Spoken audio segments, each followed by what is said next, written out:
Madame, mademoiselle, monsieur, bonsoir et bienvenue dans notre magazine Il était une fois.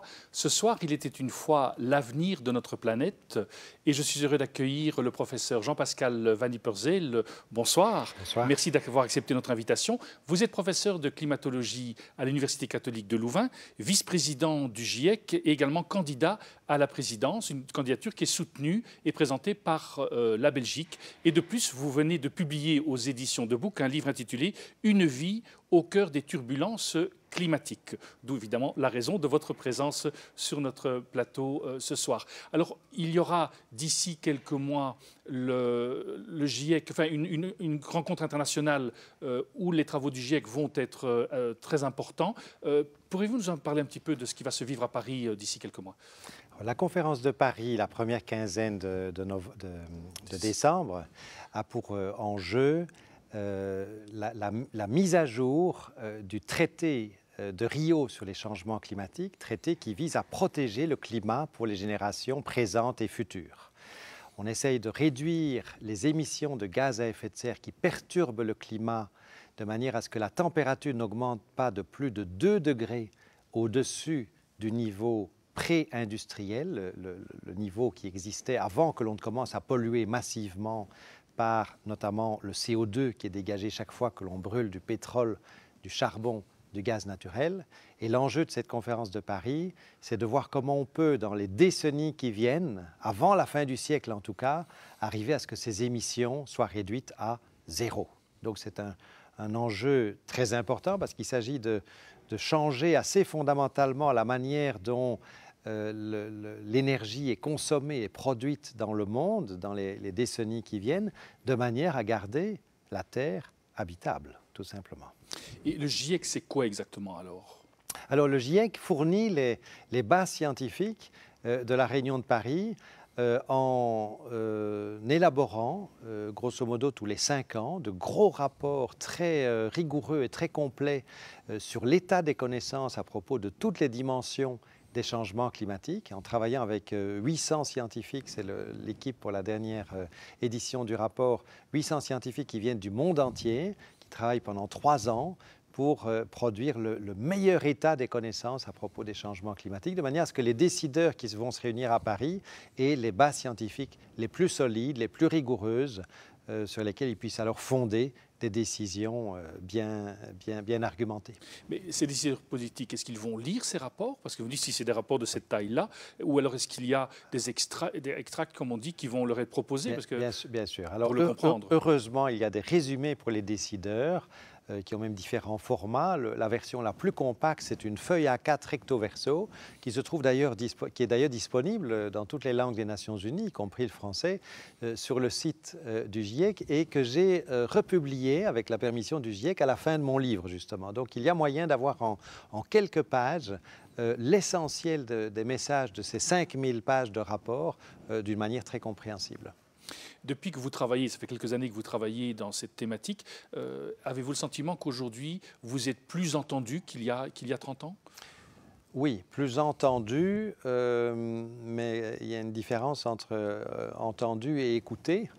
Et même là où on est écouté, il n'y a pas toujours, et c'est un euphémisme, le niveau d'action et de décision politique qui correspond à l'urgence montré par le diagnostic, puisque le GIEC a expliqué dans son dernier rapport que pour maintenir le réchauffement sous la barre des 2 degrés, il fallait réduire les émissions mondiales à 0 bien avant la fin du siècle.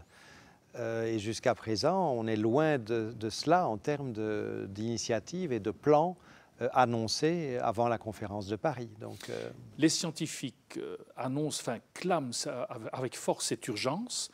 Comment est-ce que vous expliquez que le monde politique n'arrive pas à mettre cette urgence en pratique et à élaborer des lois justement pour répondre à cette urgence? Il y a au moins, il y a une multiplicité de facteurs, mais il y a au moins 2 facteurs qui jouent. D'une part, je crois que beaucoup de décideurs politiques n'ont pas encore compris qu'il y avait aussi des opportunités à agir pour protéger le climat.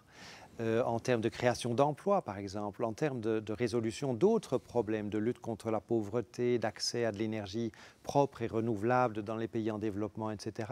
Et il n'y a pas encore eu assez de compréhension du fait qu'il était possible de s'attaquer au changement climatique tout en résolvant d'autres problèmes. Donc une vision positive des choses, la vision positive que l'on peut avoir par rapport à l'action contre les changements climatiques n'est pas encore assez partagée. L'autre facteur qu'il faut quand même reconnaître, c'est qu'il y a beaucoup de résistance de la part de certains secteurs. Par exemple, le secteur des combustibles fossiles se sent menacé dans son existence, d'une certaine manière à juste titre, mais ils pourraient aussi mettre leurs compétences techniques et leurs moyens humains, leur savoir au service d'une reconversion, d'une diversification de leurs activités. Après tout, ils connaissent très bien les questions énergétiques. Pourquoi ne mettent-ils pas ce savoir davantage au service de cette décarbonisation de l'économie mondiale qui va être nécessaire ? Ça, c'est évidemment, on parle au niveau alors international ou au niveau gouvernemental. Avez-vous le sentiment aussi qu'il peut y avoir une prise de conscience au niveau plus individuel, au niveau plus personnel, dans sa manière de vivre sa propre vie? Bien sûr, c'est très important. Nous sommes 7 milliards à la surface de la planète et chacun de nous a une part de responsabilité, une part plus grande dans les pays développés et dans les pays riches que dans les pays pauvres, bien sûr, mais chacun a la possibilité d'agir, c'est sûr. De quelle manière? Celles et ceux qui nous écoutent se disent, mais qu'est-ce que moi je peux faire à mon niveau, ici en Belgique?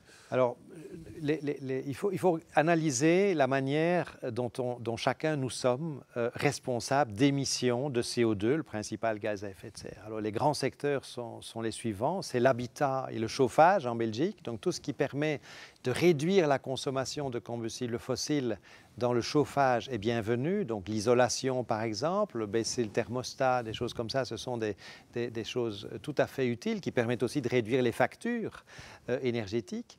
Le secteur des transports est un autre domaine très important. Utiliser le moins possible les moyens de transport individuels, utiliser les transports publics chaque fois que c'est possible. Je suis venu en train dans vos studios aujourd'hui, donc beaucoup de choses sont possibles. Promouvoir le vélo, la marche à pied, c'est bon pour la santé aussi. Dans le domaine de l'alimentation aussi, manger un peu moins de viande rouge en particulier, c'est bon pour la santé et c'est bon aussi pour réduire les émissions de gaz à effet de serre. Donc dans de multiples domaines, il est possible d'agir. Ce sont aussi les choix en matière de vacances.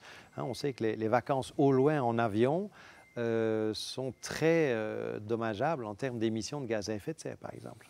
Et si nous ne faisons rien, vers où va-t-on? Alors, si on ne fait rien, eh bien, on va vers une multiplication de canicules comme celle de l'été 2003, avec des effets sur la santé humaine. L'été 2003, c'est 1200 Belges supplémentaires qui sont décédés en quelques semaines. Ce sont des effets sur l'agriculture, avec une multiplication des sécheresses. Ce sont des pluies très, très intenses aussi qui peuvent tomber et amener en quelques heures autant de pluie qu'en plusieurs semaines ou plusieurs mois parfois, avec les risques d'inondation associés. C'est l'élévation du niveau des mers qui menace toutes les régions côtières et les infrastructures côtières. Donc dans de multiples domaines, c'est l'habitabilité même de la planète qui est en jeu. Discours alarmiste, discours alarmant? Alarmant. Alarmiste, le GIEC n'est jamais alarmiste et j'essaie de ne jamais aller dans cette direction-là. Alarmiste, c'est quelqu'un qui exagère l'information négative pour faire peur.